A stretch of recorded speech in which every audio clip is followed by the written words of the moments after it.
I never imagined that becoming a stepmother would lead me to this moment. When I married Jake's father, I knew it wouldn't be easy, especially for Jake. He had lost his mother not long before, and the last thing I wanted was to step into a role that felt so unnatural to him. Jake kept to himself, retreating into his room, as if the walls were a fortress. I'd knock occasionally, offering snacks or inviting him to dinner, but he always declined. I felt a pain of sadness. I was there to help create a new family, yet it felt as if I were intruding on his grief. Then one stormy night, everything changed. The power went out, plunging the house into darkness. I could hear Lily, my young daughter, whimpering in the living room. I did my best to soothe her, but I could tell the storm rattled her. Just then I heard a sound from the hallway. "Jake," I called softly. "Come here, we can wait it out together." To my surprise, he joined us.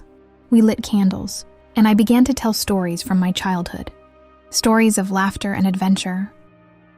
As I watched Jake's eyes light up, I felt a connection blossom between us. One I hadn't anticipated. We shared fears, dreams, and slowly, the walls Jake had built around himself began to crumble. As the storm raged outside, I felt something shift within me. Jake was no longer just my stepson. He was a young man navigating his grief, and in that moment, I wanted nothing more than to be a source of comfort for him. But with that bond came complications. I started to notice the way Jake looked at me, how his gaze lingered a little too long, how he smiled at my jokes, and how our conversations began to carry a weight I hadn't prepared for. I tried to push those thoughts aside, convincing myself that it was just the connection formed in the wake of our shared vulnerabilities. One night, while Jake was asleep on the couch, I sat in the armchair nearby. I watched him, my heart heavy with a mix of affection and concern. He looked so peaceful, lost in dreams, and it struck me how much I wanted to protect that innocence. But the longer I watched, the more complicated my feelings became. Days passed, and the tension between Jake and me grew. It was a tightrope walk, balancing my role as his stepmother with the undeniable connection we had forged. Every shared laugh, every lingering glance felt charged, making me question everything I had believed about boundaries. One evening, I found Jake sitting on the porch, the sun dipping below the horizon in vibrant hues. I joined him, the air heavy with an unspoken weight. As we talked about mundane things, school, Lily's antics, I felt the atmosphere shift again, almost like electricity humming in the air. "Do you ever think about starting over?" I asked, my voice soft. He turned to me, his expression serious. "Sometimes it's hard to know what moving on really means." The vulnerability in his voice resonated deeply with me. I shared my own struggles, revealing how difficult it was to fill the void left by my late husband. It was a raw moment, and I felt the connection between us deepen as we opened up about our fears and regrets. Then I took a leap. "Jake, there's something I need to tell you. I've been feeling a connection with you, one that's different. It scares me, but it's real." I watched as his eyes widened, surprise etched across his face. "I feel it too," he admitted, his voice barely above a whisper. "But it's so confusing." "Exactly. I don't want to hurt anyone. Least of all you," I replied, my heart racing. "But I can't pretend I don't care about you." Our conversation was interrupted by a loud clap of thunder, making us both jump. It felt symbolic, like the storm outside echoed the turmoil inside us. As we sat in silence, the weight of our feelings hung heavy in the air.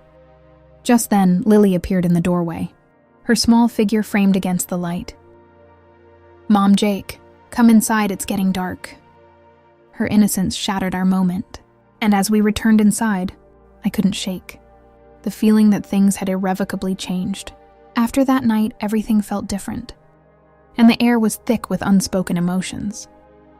I noticed the way Jake would catch my eye during dinner, how he'd smile at my jokes with a warmth that sent shivers down my spine. It was thrilling and terrifying, and I knew we were walking a fine line. One afternoon, I found myself preparing dinner in the kitchen, while Jake sat nearby working on a school project. The scent of spices filled the air as I chopped vegetables, stealing glances at him. He was deep in concentration, and I felt a swell of affection that I struggled to contain. "Need any help?" he asked, breaking my reverie. "Just chopping veggies," I replied, handing him a knife. "Join me." As we cooked side by side, our laughter danced around us, blending with the warmth of the moment. But with each brush of our arms, the tension crackled like static electricity, making my heart race. I fought to keep my thoughts from spiraling into places I didn't want to go. After dinner, we settled in the living room to watch a movie. Lily snuggled between us. I could feel Jake's presence next to me, and each shared laugh felt loaded with meaning. The flickering screen illuminated his features, highlighting the confusion and longing that flickered in his eyes. Halfway through, Jake leaned closer and our shoulders touched. My breath hitched as our eyes met, and I felt a pull toward him that was almost magnetic. Just then, a flash of lightning illuminated the room, and Jake turned to me, his expression a mix of excitement and uncertainty. "Can we talk?" he whispered, his voice low. I nodded, my heart pounding, as we stepped outside onto the porch. The cool evening air enveloped us, and I felt a rush of anticipation about what we talked about before. He started hesitating, as if weighing his words carefully. I can't ignore how I feel anymore. I felt a thrill at his admission, but I knew we had to tread carefully. "I feel it too, Jake, but we need to be cautious. We can't let this affect Lily or your dad." He looked down, clearly grappling with the weight of our situation. What if this connection is something meaningful? Something that helps us both heal? I felt a lump form in my throat. It could be, but we have to be responsible about it. I don't want to hurt anyone. I care about you, but we have to define what this means. Just then, Lily appeared at the door, calling us back inside. The moment shattered. And as I watched Jake pull away, I felt a pain of regret. We had so much to navigate. And I could sense the fragile balance we were trying to maintain. As the days turned into a blur of laughter, awkward silences and fleeting glances, I could no longer deny the gravity of my feelings. For Jake, our conversations, once innocent now, carried an undercurrent that was impossible to ignore. Each moment we shared felt significant, filled with a depth that left me both exhilarated and terrified. One afternoon, I invited Jake for a walk in the nearby park, hoping the fresh air might help us find clarity. The sunlight filtered through the trees, casting a golden hue around us. As we strolled, I could feel the tension between us building, like a tightly wound spring waiting to snap. "Clara," Jake began, his voice steady but filled with emotion. "I've been thinking about what we talked about. The connection we have, it's not just something to brush aside. Is it?" I took a deep breath, my heart racing. "No, it's not. But we need to be careful. There's so much at stake, your dad, Lily. I don't want to hurt anyone." He nodded, the weight of my words sinking in. "I get that, but what if this connection is exactly what we both need? What if it's meant to help us heal?" His sincerity struck a chord within me. I felt my own vulnerability surfacing. "I want to explore this, but I need to know we're on the same page. We can't let things get out of control." Jake stepped closer, his gaze locking onto mine. "Let's take it slow, no secrets. Just honesty. We can figure this out together."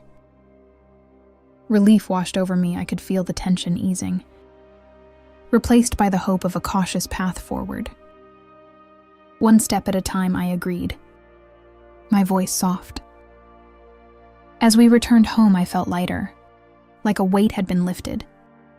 We had a plan, an understanding that could help us navigate This complicated relationship.